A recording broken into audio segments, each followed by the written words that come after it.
I didn't scream. Not when I opened the door and saw him.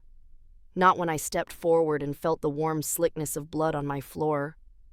Not even when he grabbed my wrist, his fingers cold and trembling, and looked up at me with eyes wild and dark and terrified. I should have screamed, but I didn't, because the way he said it, low and raw, like the words were tearing something out of him. Help me, or we both die tonight. That's when my breath caught. Not from fear, at least not the kind I was used to. This was different. This was the kind of fear that lands deep in your stomach and twists, the kind that knows your life just changed and there's no undoing it. Let me back up, but just a little. I'd just gotten home from work, 14-hour shift in the ER, 2 traumas, 1 death, 0 breaks. I was still in scrubs. Still had dried blood on my forearm that wasn't mine. My back ached. My eyes burned. All I wanted was food, Netflix, and silence. I unlocked the door, dropped my keys in the bowl by the entrance. That's when I saw him. He was slumped against my couch. A man, a stranger, bleeding all over my rug, black shirt soaked through, blood dripping from his side. His head lolled to one side, chin to chest, but when the hallway light hit him, he flinched, and then his eyes snapped open, focused, alert. Then came the hand, the grip on my wrist, the voice. Help me, or we both die tonight. I should have run, or called the police, or something, but I didn't move, because I know what dying looks like. I've watched people bleed out in front of me. I've seen their eyes go glassy, seen the way their skin turns waxy when oxygen stops reaching their brain. And he wasn't far from that. He was hanging on by threads, adrenaline, pain, and something else, desperation that came with knowing he couldn't do this alone. My brain screamed, "Get out, this is insane." But my hands? They were already moving. Nurse mode, it's a switch. And once it flips, I'm not thinking about anything else. "Where are you hurt?" I asked. His grip on my wrist loosened just a little. "Side. Shoulder," he said. "Maybe more. Didn't check." Blood loss made his voice shake, and his skin, pale, cold, damp, shock setting in, fast. "We need to stop the bleeding," I muttered, more to myself than him. "Can you walk?" "I'll try." I hooked my arm under his and half lifted, half dragged him to the bathroom. Every step left a smear of blood on my floor. It hit me then. My security deposit was definitely gone. Ridiculous thought, right? But panic makes your brain grab onto stupid things sometimes. I got him onto the floor, propped against the tub, flipped on the light. That's when I saw it all. Gunshot wound to the side, shoulder through and through, bruises along his ribs, a knife wound across his abdomen. What the hell had happened to him? "I need to cut your shirt off," I told him. He nodded, jaw tight. I grabbed trauma scissors from the emergency bag I kept under the sink, because yes, I'm that kind of nurse. His shirt fell away, and that's when I saw them. Tattoos, dozens. Some looked like family crests, some I couldn't place. But I recognized the style. Prison ink, mafia symbols, danger. And just like that, I knew. He wasn't just a victim. "Who's coming for you?" I asked. Working fast to stop the bleeding, he hissed through clenched teeth. "Doesn't matter. If they find me, you're dead too." "Why here?" I said. "Why my apartment?" "Because you're no one. Random. Quiet building. Wrong place. Wrong time." He looked up, pain flickering in his eyes. "But you helped me anyway." I stared at him, blood still soaking into my bathroom tiles. my pulse thudding like a war drum, my entire body screaming to panic. But my hands? Still steady, still applying pressure, still saving him. And maybe that was the problem. Because the moment I chose to help him, I stopped being a stranger. I became a liability, a witness, a weakness. And if what he said was true, that meant I was already marked. I don't know what made me keep going. The nurse in me, the woman in me. The part of me that looked into his eyes and saw someone who wasn't ready to die, but wasn't sure he deserved to live either. Whatever it was, I didn't stop. Not that night. Not for a long time after. And if you're still here, listening to this, I need you to answer me one thing. What would you have done? Would you have helped him? Or left him to die? Let me know in the comments. Like, subscribe and tell me, where are you watching from? Because what happened that night, that was just the beginning. He passed out 5 minutes after I stopped the bleeding. Slumped against my bathroom wall, skin cold and pale like moonlight. Still breathing, but barely. His pulse fluttered under my fingers like it wasn't sure if it wanted to keep going. I sat on the floor next to him. Just sat. Hands still sticky with blood. My knees damp. My brain numb. The smell of copper was everywhere. I couldn't stop seeing it. The blood. His blood, all over my floors, my clothes, my hands. This wasn't the ER. No trauma team, no attending physician, no sterile lighting or overhead code calls. Just me, and him, and whatever nightmare had followed him through my front door. I leaned my head against the cool tile, closed my eyes, tried to breathe. What had I just done? He was a stranger. A bleeding, dangerous stranger who broke into my apartment. I should have run. I should have screamed. But I didn't. I helped him. I let him in. I touched him. Now I couldn't take any of it back. He groaned, shifted, eyes fluttered open, unfocused at first, then sharp, alert, like he'd woken up in a war zone. He saw me, blinked, tried to sit up. Stop. I put a hand on his shoulder. You'll rip the stitches. His voice was dry, low. You stitched me? Yeah. You passed out. What was I supposed to do? Leave you to bleed out in my bathtub? He stared at me for a long time. And then, finally, he whispered, I thought you might. I didn't answer. Not right away. Because the truth was, if he'd grabbed me any other way, if he'd said anything else, if he hadn't looked at me like he already knew he was dying, maybe I would have. What's your name? I asked. He hesitated, not because he didn't remember, because he was deciding whether to tell me. Eventually, he said, Luca. Just that. One word, like it cost him something. And what are you, Luca? I asked, quieter. Mob? Cartel? Bratva? He flinched, slightly. I nodded. That's what I thought. He looked at me again, different this time, not like a lifeline.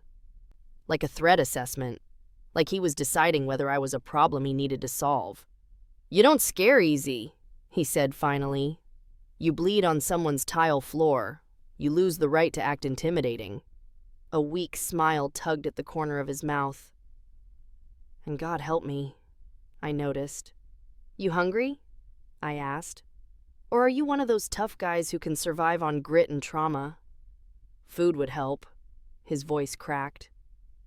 But only if it's not poison. I didn't save your life just to kill you with leftover lasagna, I said, pushing myself to my feet, then paused at the doorway. I mean, it's questionable lasagna, but not lethal. I microwaved what I had, piled it on a plate, watched the seconds count down like it was a bomb ticking in reverse. The silence in the apartment was loud now. Too loud. I could still hear the knock at the door from earlier. Could still see those men in black suits. Still feel the heat of their gaze when they read my name off the mail on my table. They knew who I was, and now they'd be watching. I brought him the food, helped him sit up, watched him eat with slow, careful movements, like every breath hurt, which it probably did. "You don't trust me," he said after a few bites. "No." He nodded. "Good. You shouldn't." "You gonna tell me why they're after you?" "Not yet. That's not how this works, Luca." He met my eyes, quiet, intense. "You saved me. That means something. But if I tell you more now, you don't just become a witness. You become a liability, and liabilities get hunted. So what am I now?" He didn't blink. "Collateral, but under my protection." That word, protection. It hit something inside me. Something I didn't want to look at too closely. Because I hadn't had anyone protect me in a long time. Not since I was a kid. Not since the world showed me how easily people leave. "What happens when they come back?" I asked. "They will." "Tonight?" He hesitated. "Maybe. Maybe not. But they don't stop." "Because of what? What did you do?" His jaw tensed. His gaze dropped to his half-eaten plate. I walked away. "From what?" He looked up, and in that moment, there was nothing cold in his eyes, only grief. "From a life built on blood." I didn't ask more. Not then. Because something told me whatever he'd walked away from wasn't finished with him yet, and whatever unfinished business was following him, it had my address now. The apartment felt different when I walked back into the living room. Same walls. Same cheap sofa. Same chipped coffee mug I never bothered replacing. But something had shifted. Like the air was heavier. Like the shadows weren't just shadows anymore. I looked down at the dried blood on the floor. The stain was starting to set. And for the first time since he'd said those words, "Help me, or we both die tonight," I realized I didn't know if I had helped a man escape death, or invited it into my home, and just like that, the silence wasn't empty anymore. It was waiting. I was still cleaning the blood when they knocked.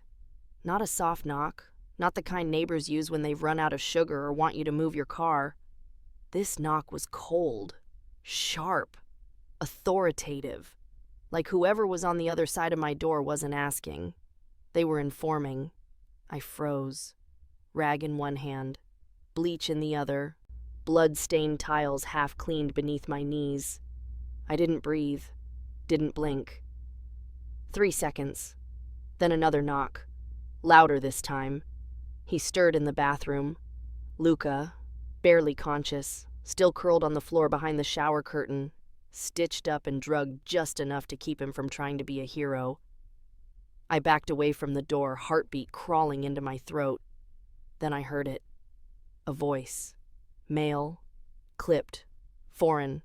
Russian, maybe. "Open the door!" No threat. Just a statement. But it felt like a gun cocking in the silence. I looked through the peephole. 3 men. All in suits. 2 tailored. 2 clean. One was older. Balding. Thick neck. Dead eyes. The one behind him had a shoulder rig just barely showing under his jacket. Visible enough to let me know they weren't here for tea. My pulse tripped. I reached for the chain lock. Hands shaking. Cracked the door open 3 inches. "Yes?" My voice was steady. "I don't know how." The older man leaned forward. His cologne hit first. Something sharp and metallic, like steel in cold nights. "We're looking for someone," he said. Not a question. My heart pounded. "Who?" "A man. Injured. Dark hair. Black jacket. Entered this building 30 minutes ago." I shook my head slowly. "I just got home. Long shift. ER nurse. Haven't seen anyone." He didn't blink. "You live alone?" "Yes." You sure? He tilted his head. This floor is quiet. Anyone knocks, you hear it.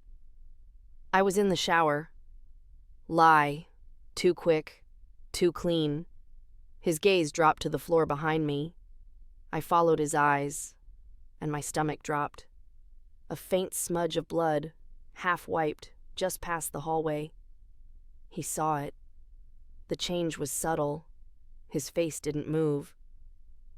But his eyes, they sharpened. The man with the gun shifted slightly behind him. Ready. We'd like to come in, the older man said. Still polite, still deadly. Everything in me wanted to scream no, but I couldn't stop them, not without tipping my hand. So I unhooked the chain, opened the door, stepped back like I had nothing to hide.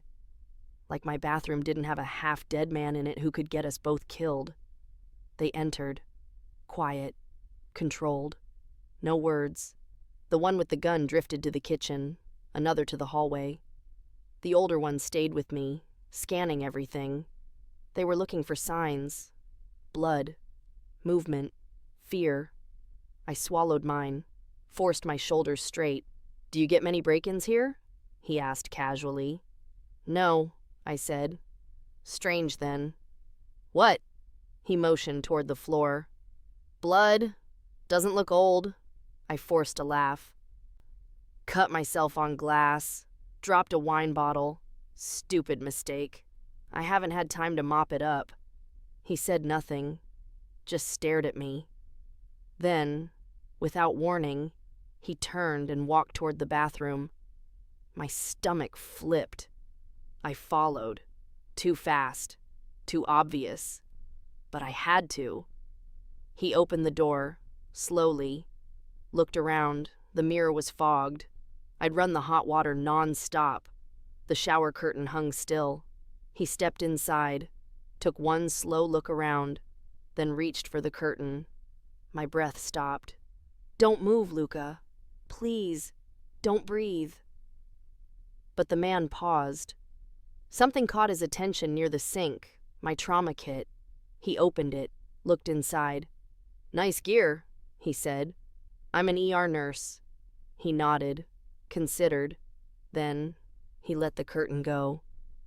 He turned back to me. Expression unreadable. I'll leave this number, he said. In case you remember something. He pulled a black card from his coat pocket.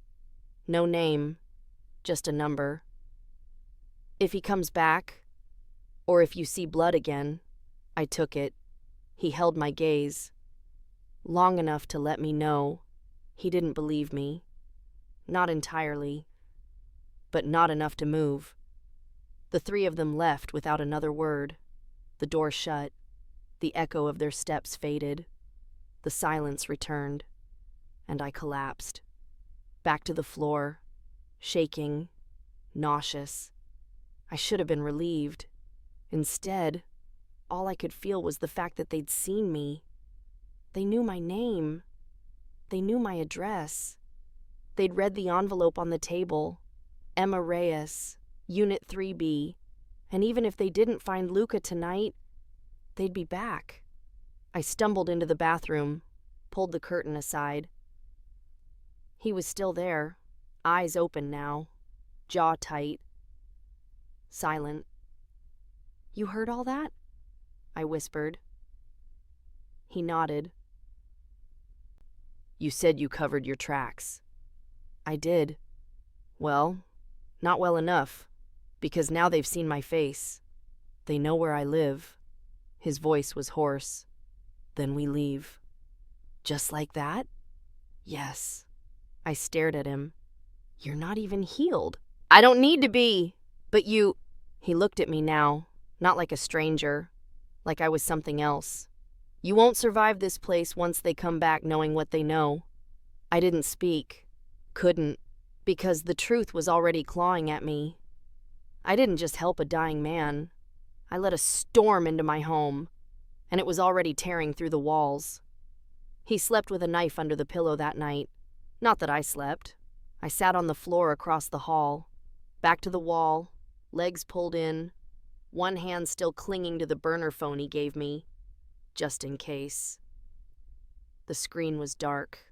The silence was heavier. I didn't know what scared me more. That 3 strangers with cold eyes and clean suits had just walked out of my apartment, or that the bleeding man I'd saved might be more dangerous than all of them combined. I'd bandaged him, lied for him, hid him, but I still didn't know who the hell he really was, or what he'd dragged into my life. Morning came like a slap. The air in the apartment felt thick, too still, like something had been breathing through the walls all night, watching us. He was already awake, sitting upright against the headboard, shirtless, bruised, stitched. Shadows carved deep into the lines of his body. Luca looked at me like he hadn't rested. "I have to move," he said, voice dry. Flat. "You can't stand without help." "Then help me." I stared at him. "You really think it's that simple? You almost died on my bathroom floor last night, and now what? You're just gonna vanish into the wind like none of this happened?" His jaw tensed. He looked down, said nothing. "You said I was safe if I helped you," I whispered. His gaze snapped up, and this time something broke in his face. "You're not safe," he said, quiet, real. Not anymore. There it was, the truth, like a switchblade to the gut. Everything I feared confirmed with one sentence. My stomach twisted. "Then what now?" I asked. "Do I go to work? Pretend this never happened? Hope those men just forget I exist?" He shook his head. "They won't. They saw me. They know my name. They won't forget it." "So what does that mean, Luca?" I stepped closer. "What exactly have I been pulled into?" He exhaled slowly. "A war. One that started before you ever opened your front door." He told me the truth after that. At least, the parts he thought I needed to know. He'd been part of a syndicate. Old blood, deep roots. The kind that didn't make headlines because they didn't need to. Quiet power, quiet money. But he didn't like how things were changing. New players, more violence, less control. So he walked. Or tried to. But no one just walks away from people like that. Not unless they're in a coffin. He wasn't supposed to survive the meeting. He was supposed to bleed out in some alley and be forgotten. But he made it to me instead. And now I was part of the mess. "I'll leave today," he said. "They'll focus on me, not you." "No, they'll come back, even if you're gone. You were here. That makes this apartment part of the puzzle." He paused. His eyes moved around the room, every corner, every object, then back to me. "Pack a bag," he said. "We're leaving in an hour." He didn't ask if I wanted to come. He didn't beg. He just said it like a fact. And somehow that was worse, because it meant he knew. He knew that choice wasn't really mine anymore. I stood there in silence for a long minute. Then I went to my room, pulled out a duffel and started packing. Scrubs, jeans, toothbrush, charger, and the old photo of me and my mom on the fridge, back when life was normal, back before one man's blood soaked into my floor and turned my world inside out. We left through the back exit, parking garage, not the front. His body moved slow, wounded, unsteady. I looped his arm over my shoulders again, like I had the first night, like it had become normal, like any of this was normal. The city outside was too bright, too loud. The sun didn't care who lived or died. It just shined. We got into my car, my beat-up silver hatchback. Nothing special. He gave me an address, across the bridge, quiet part of Queens. "I have a place there," he said. "Unlisted, clean, no digital trail." I started driving. 10 minutes of silence. Then I asked the question that had been building like pressure in my chest since he showed up. "Why me?" He looked at me, long, careful. "You were random," he said. "A shot in the dark. I picked your building at random." "That's not an answer." "No, but it's the truth." I tightened my grip on the wheel. "So, I was just convenient?" "No," he said, softer this time. "You were kind." My throat tightened. I looked away before he could see how much that hit me. Because it had been a long time since anyone called me that, and even longer since it felt true. We drove in silence after that, the kind that wasn't empty, just full of everything we weren't ready to say out loud yet. But my mind was already spiraling.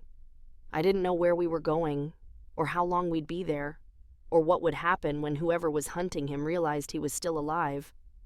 I didn't know if we'd make it through the next 24 hours, or if I'd just thrown away my entire life on a man I didn't know. But I couldn't stop thinking, if I had to do it again, would I? Would I still open the door? Still kneel beside him? Still put my hands on a dying man's chest and say, "I've got you"? The safe house was a gray brick building with no name, no mailbox, just a door with 3 locks and a keypad he entered by muscle memory. Inside was dark, sparse. 1 bedroom, a couch, a kitchen with canned food and a locked drawer I didn't ask about. He sank into the bed, breathing hard. I leaned against the wall, watching him. "You really think we're safe here?" "No," he said, "but it's safer than where we were." I nodded. But I didn't feel safe. I felt like I was standing on the edge of something huge, something I couldn't see the bottom of yet. And once I fell, there was no coming back. And somewhere out there, someone had already decided we were dead. They just hadn't gotten around to making it official yet. It didn't feel safe. Not really. The place was too quiet. Thick walls, no windows in the bedroom, a single hallway light that flickered if you breathed too hard near it. The air smelled like bleach, steel, and something older, something you couldn't name but your gut didn't trust. Luca called it a safe house, but it felt like a cage. He collapsed onto the bed the second we walked in, didn't even bother taking off his boots. The pain must have been slicing through every nerve in his body, but he didn't make a sound. Not one. Just breathed. Slow. Controlled. His jaw clenched so tight it looked carved from stone. I dropped my duffel on the floor and stood there, frozen by the door. I should have felt better. I should have felt like we'd bought ourselves some time, a little space between us and the people who wanted him dead. But instead, I felt hunted. Still. I watched him for a long minute, half asleep, covered in bruises and bandages I put there. A man who shouldn't be alive. The strangest part? I didn't want him to leave. Not anymore. That scared me worse than the guns, worse than the blood, because I don't fall for anyone. I don't get close. People leave. That's what they do. And yet here I was, in a room with a stranger who'd bled out on my floor 2 nights ago, and I couldn't stop looking at his face. He stirred, eyes opening slowly. "You gonna just stand there?" he rasped. "Just making sure you're still breathing." "Unfortunately," he muttered, wincing as he tried to sit up. "Stop. Don't push it. You're still healing." "You stitched me like you meant it." "I always mean it." He looked at me again, not like before, softer this time, like he was searching for something underneath my skin. "You hungry?" I asked. He nodded. The kitchen was barely functional. No fridge, just canned soup and crackers, a kettle, 1 mug, a burner. It felt like a bunker built for a man who didn't expect to stay long. I warmed soup. The smell hit my chest like nostalgia. Reminded me of hospital night shifts and break room chairs and eating standing up because there wasn't time to sit. I poured it into the 1 mug and handed it to him. He took it without a word, sipped, closed his eyes like the heat did something to the pain. We sat like that, quiet, heavy, alive. Barely. "You ever been here before?" I asked. "Twice. Years ago. It was cleaner then." "What happened?" "I stopped needing it." "And now?" "I need it again." I nodded. That was all we said for a while. "You think they'll find us?" I asked. He didn't answer right away. "They'll try." That wasn't comforting. "What happens if they do?" He didn't blink. "We run, or we fight." "Fight?" He looked at me, voice low. "You ever shoot a gun, Emma?" My breath caught. "No." "You might have to." I stared at him. This was real now. No longer just blood and panic. This was survival. Later that night, I found him sitting in the dark, one arm braced across his ribs, shirtless, staring at the floor. He didn't hear me come in. "What are you thinking about?" I asked. He didn't turn. "The last time I trusted someone," he said, "they left a knife in my back. Literally." I moved closer, sat down across from him, cross-legged on the floor. He glanced at me, voice hoarse. "But you didn't run." "I wanted to." "Why didn't you?" I didn't answer. I didn't know how to explain that when he grabbed my wrist in that apartment, when he looked at me like he knew his life depended on me, I saw something in him I wasn't supposed to care about. But I did. And it was too late now. He leaned back against the wall, closed his eyes. "There's a box under the bed," he murmured. "Black case, combinations 19 to 42. "What is it?" "In case we need to run. IDs, cash, keys, gun." I swallowed hard. "Thought you were trying to get out of that life." "I am," he said, "but it doesn't want to get out of me." I went to bed on the couch, curled up beneath a thin blanket that smelled like dust and steel. I stared at the ceiling for hours. Couldn't sleep. Because every time I closed my eyes, I heard that knock again. Saw the men in suits. Felt Luca's blood warm on my skin. And somewhere between fear and something deeper, I realized I didn't want this to end. Not because I liked danger, not because I wanted to be dragged into some dark underworld, but because Luca, for all his scars and silence and secrets, he looked at me like I mattered, and it had been a long time since anyone did. The sound that woke me was small, barely a whisper, a click, like metal against wood. I sat up, heartbeat thudding, room cold. I looked toward the bedroom door, still cracked open, still dark inside. Then I saw it, the shadow outside the window, too tall to be a branch, too still to be the wind. And that's when I realized we were not alone. I didn't move. I couldn't. That shadow outside the window, it just stood there. No motion, no sound, too real, too tall, too still. I watched it from the couch, heart hammering, breath shallow, throat closing around panic that felt older than fear. Like something in my body remembered this kind of danger, even if my mind couldn't explain it. I rose slowly, one foot on the cold concrete floor, the other still tangled in the blanket. The room was silent, too silent. I crept toward the window, each step louder in my own ears than it should have been. I kept my eyes on that shape, that presence, as if blinking might make it disappear. Or worse, reveal something I didn't want to see.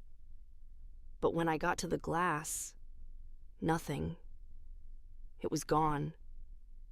I stood there, frozen, searching the alleyway behind the safe house. Empty. No footsteps. No movement. Just an old dumpster and the yellow glow of a flickering street lamp. Still, The hair on my arms wouldn't lie back down. Something had been there, watching. Behind me, a voice. Low, tight, awake. You saw it too. I turned. Luca was standing in the bedroom doorway, disheveled, shirtless, arm wrapped tight across his stitched ribs. You were awake? He nodded. Didn't sleep. You didn't dream that? No, he said. His face had gone still, quiet, but his eyes, they were sharp, focused, afraid. I know that feeling. What feeling? Being hunted. I looked back out the window. Still nothing. Could have been nothing, I whispered, even though I didn't believe it. Nothing doesn't have eyes that heavy. I pulled the curtain shut. Luca locked the door, tightened every bolt, checked the gun in the drawer twice. Then we sat in silence, on the floor, backs against opposite walls, like we were too alert to sleep but too tired to pretend we weren't falling apart. I looked at him in the dim light. There was sweat on his skin, a healing cut above his collarbone, a vein in his neck that pulsed like a ticking clock. He caught me staring, didn't look away. I should have told you more, he said. I didn't answer, just listened. They didn't just come after me because I left, he said. They came after me because I took something with me. What? Truth. He leaned his head back against the wall. Shadows carved deep hollows into his face. I found out something I wasn't supposed to know. About them. About how far it goes. The trafficking. The blood money. Ties to people in places they shouldn't be. He looked at me then. Raw. Wrecked. Real. I wasn't clean, but I wasn't that, and when I tried to walk, they marked me. I let his words sink in, every piece of it rearranging how I saw him. Not just a fugitive, not just a broken man with good eyes and steady hands. He was a threat, because he knew too much. And now I did too. So what now? I asked. We hide. Forever? No. He leaned forward, elbows on his knees. We wait. Until I'm strong enough. Then I finish it. How? He looked at me like it was obvious, by burning it to the ground.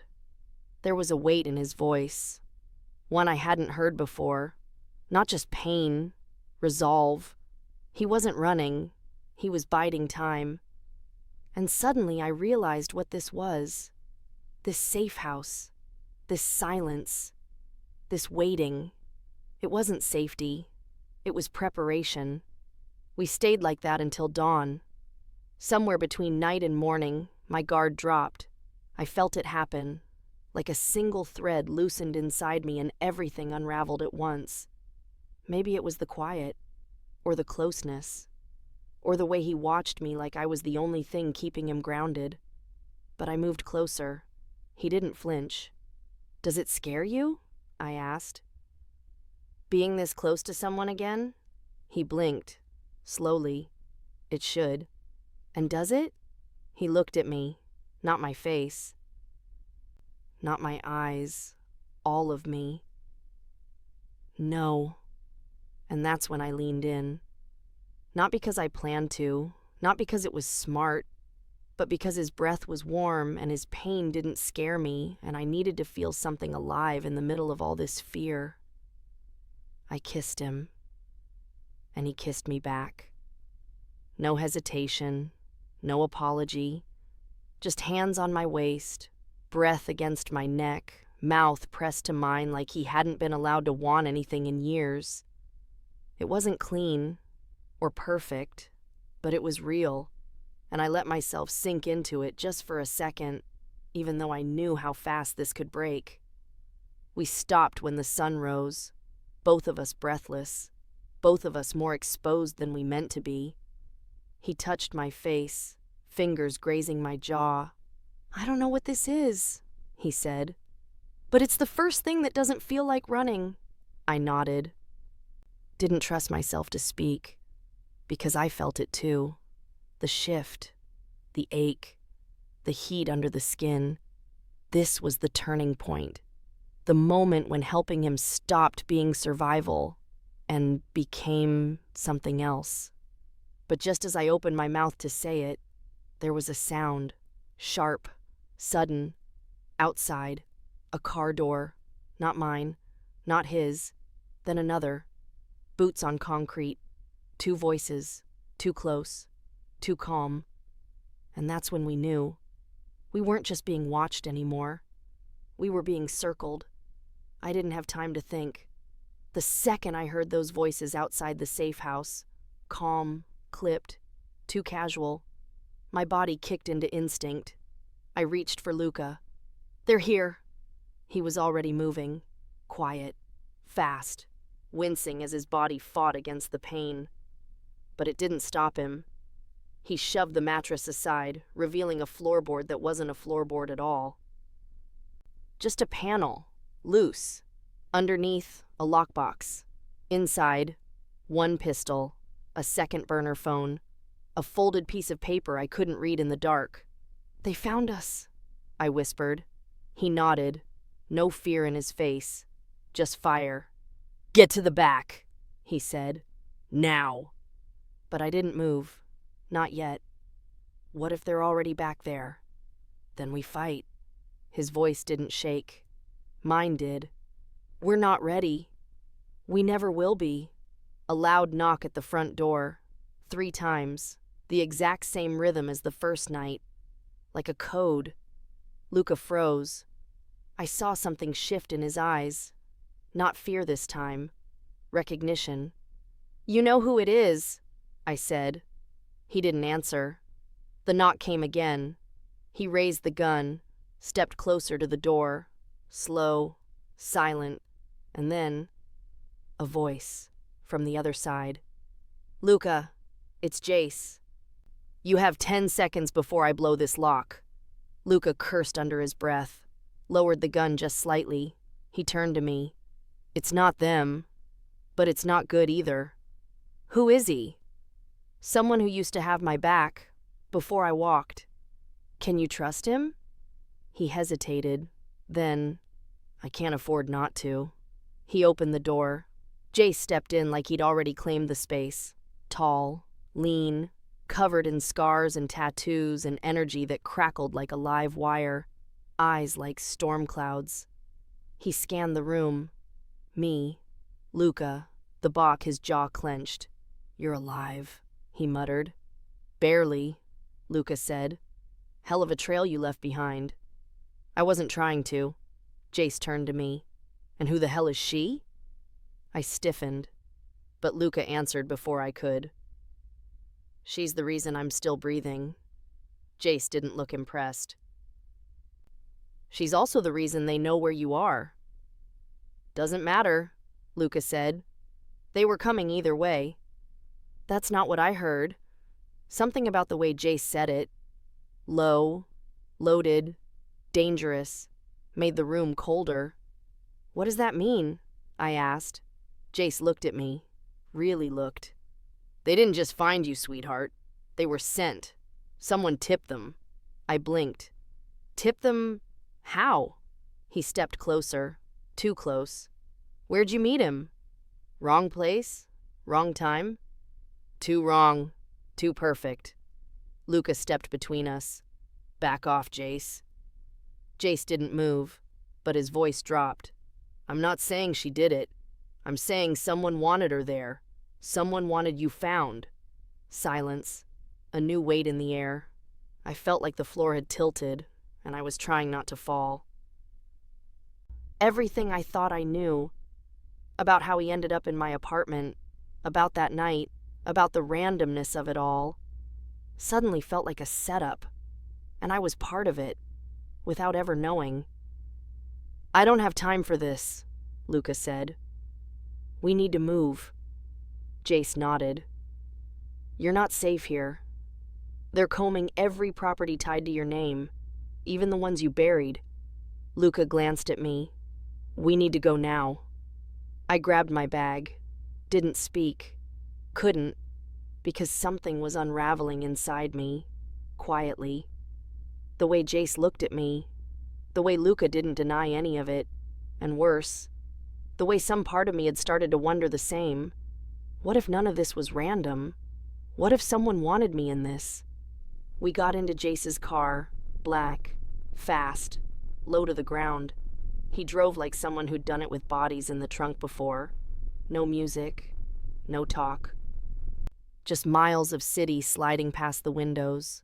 Luca beside me, silent, tense. I kept my hand clenched around the strap of my bag, and all I could think was, if this is what trust feels like, why does it hurt so much? We stopped at a different safe house, this one colder, smaller, even more forgotten than the last. Jace gave us one night, that's all. They'll be here by morning, he said. They've got tech now, drones, heat sensors, nothing stays hidden. Then he turned to Luca. You need to decide what you're doing with her, because after tonight, the choice stops being yours. And with that, he was gone. Just the sound of tires fading into the dark. Inside, I dropped my bag, sat on the edge of the cot. Luca stood across the room, hands on his hips, jaw tight, back to me. You knew this would happen, I said. Yes. You knew they'd come, that this wouldn't stop. I told you I was marked. No, I whispered. You told me I had a choice. He turned. You still do. I shook my head. I crossed the line the second I pulled you into my bathroom. Silence stretched between us like glass. He moved closer. I'd understand if you walked away. You wouldn't let me. I would, he said softly, but I'd never stop watching. The room was cold, but the space between us was burning, and maybe that's why I did it, why I reached for him again, why he pulled me in like he'd been waiting for it all night. We kissed like the world was already ending, like we didn't care who was coming, like this was the only moment that still belonged to us. But just as his hand traced my jaw, there was a sound, a sharp metallic chirp, not from the door. From inside the wall, a listening device, activated, and that's when we both knew this place was never safe to begin with. The second we heard the click inside the wall, everything stopped. Breath, thought, time. Luca tore open the panel with bare hands, wires, a blinking red diode, microphone tech, sophisticated, too sophisticated for street thugs. This was government grade, or worse, family grade. I backed away, my chest tight, the heat of his body still lingering on my skin. My lips still tasted like him. But now, I couldn't ignore the truth crawling beneath it all. We'd been fed a lie. He stared at the wire like it had slapped him. Then he turned, fast. Grab your things. We leave now. I didn't move. Not yet. Because something in my gut had started screaming. Louder than the fear, louder than logic. I held up my hand. No. Wait! His eyes locked on mine. Sharp. Alert. Wounded. But I didn't flinch. There's no way they just found this place, I said. No drones, no cars, no door kicked in. His mouth twitched. What are you saying? I'm saying they never lost you. Luca cursed and threw the panel across the room. It hit the far wall with a violent clang. Someone's tracking us, he muttered. And I've already torched every signal I came in with. My heart dropped, then rose into my throat. And for the first time, I asked the one question I'd been afraid of since the night he bled into my living room. What if it's me? He froze. The silence after that felt heavier than any scream. I stepped back, hands up, not because I was guilty, but because suddenly I wasn't sure I was innocent. What if it's something I brought with me? My phone, my badge, something they slipped into my life before you ever came through my door? His eyes didn't soften. They narrowed, calculating. You think you're a mark? No, I whispered. I think I'm a pawn. I turned, grabbed my bag, tore it open, dug through clothes, wallet, keys. Then I found it. A silver pin, small, sleek, embedded inside the strap. I'd never seen it before, never put it there. My fingers shook. What is that? I asked. Luca stepped forward, took one look, and exhaled sharp through his teeth. Tracker, he said. He didn't sound surprised. He sounded tired. Military issue, covert grade. Took me years to learn how to spot them. So there it was, the answer to how they found us. The thing that had followed me since day one. Not because I was with him, because someone wanted me next to him. I sat on the floor, hands in my lap. Pulse, screaming. I didn't know. Luca! He knelt in front of me, slowly, lifted the tracker from my hand, studied it, then crushed it under his boot. It's not your fault, he said, quietly. But I could feel the shift in his voice, the fear, the calculation. He wasn't just thinking about me now. He was thinking about what else they knew, who else had been listening, and how far this thing really went. We leave tonight, he said. Where? No more safe houses, no more waiting. He looked up at me.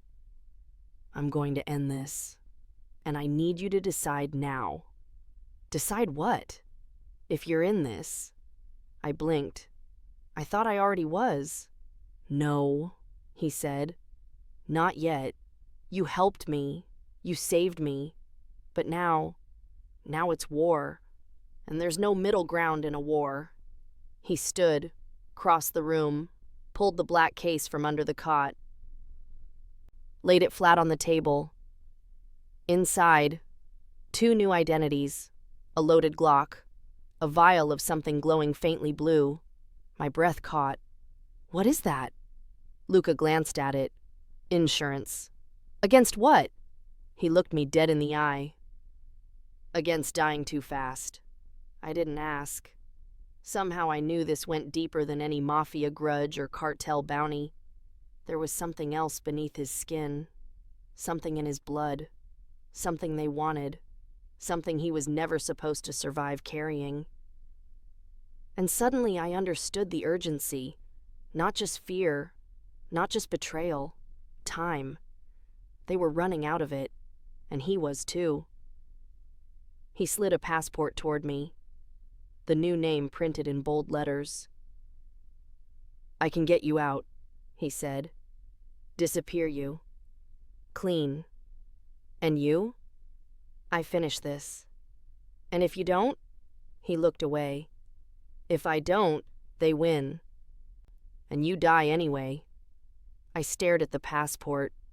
The name wasn't mine, but the weight behind it was. A chance to run, to start over, to live, but not with him. Not if I said yes to safety. I stood slowly, walked toward him, close. So close I could see the blood still dried beneath the bandage on his side.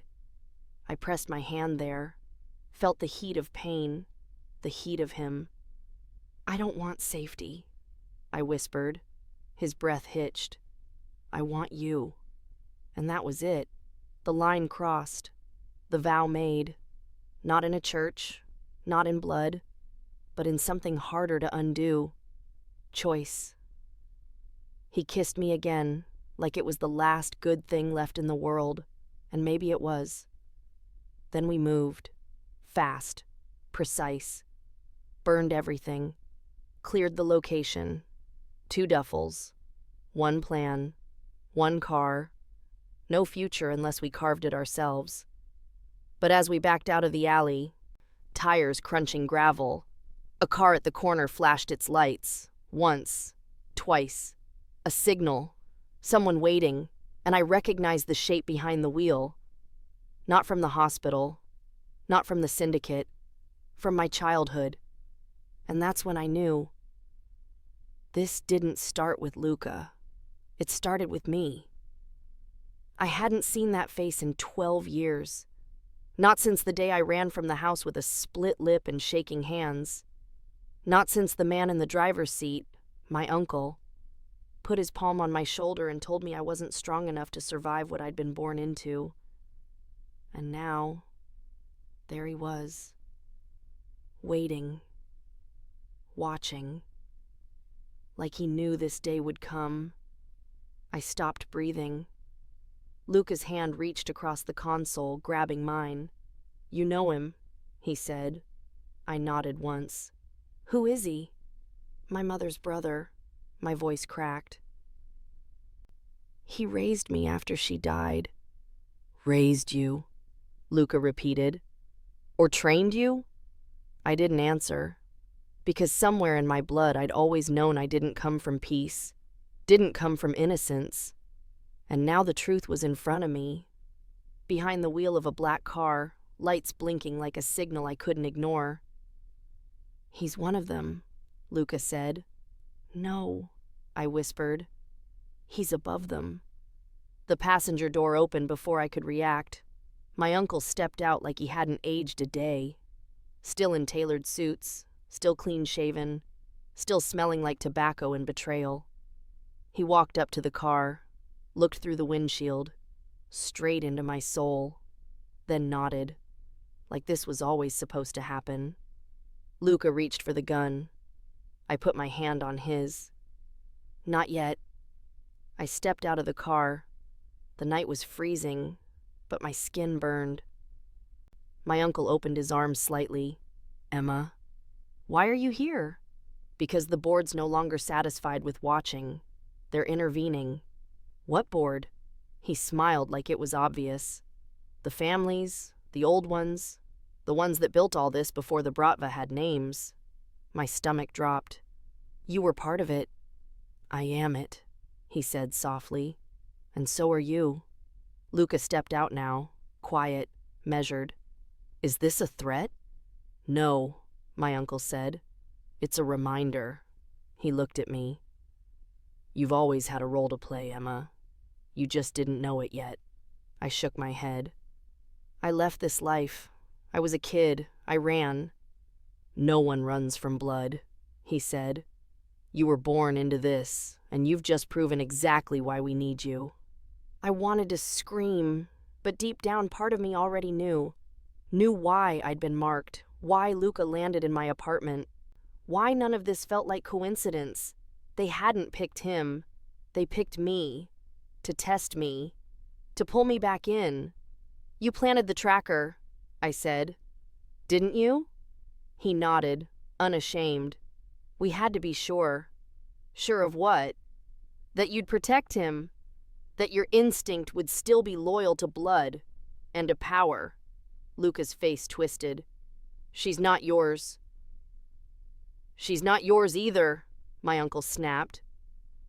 "She's the heir to something bigger than you'll ever understand." I wanted to run, wanted to grab Luca and disappear into the night. But this wasn't about running anymore. This was about choosing. "I'm done with your world," I said. "No," he said, softer now. "You're finally ready for it." He handed me something, a file. I opened it. Photos, names, documents, DNA reports, and at the center, me, born from a mother who faked her way out. Father unknown, until now.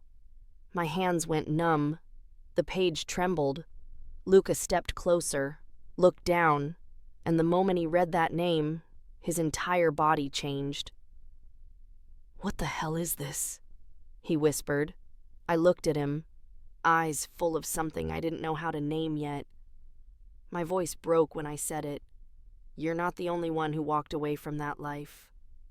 Because there, in ink, in blood, in the truth they'd buried, Luca's father and mine, Brothers. We weren't strangers. We were blood, tied through secrets neither of us asked for. The silence cracked, not between us, inside me. The weight I'd been carrying, trying to be normal, trying to be clean, it all shattered, and something cold and focused filled the space it left. I looked at my uncle, and for the first time in my life, I didn't see a mentor or a monster. I saw a man waiting to be unseated. "I'm not your heir," I said. "No?" he asked. "No," I whispered. "I'm your ending." And before he could move, before he could speak, Luca stepped forward, gun raised, finger steady. But he didn't pull the trigger. Not yet. He looked at me, waited, because this wasn't his war anymore. It was mine, and I had just chosen my side. We didn't run that night. We walked through fire, burned the maps, broke the chain, built a new name on top of the ash. But even after all that, even after everything we buried, I still wonder, every time I look in the mirror,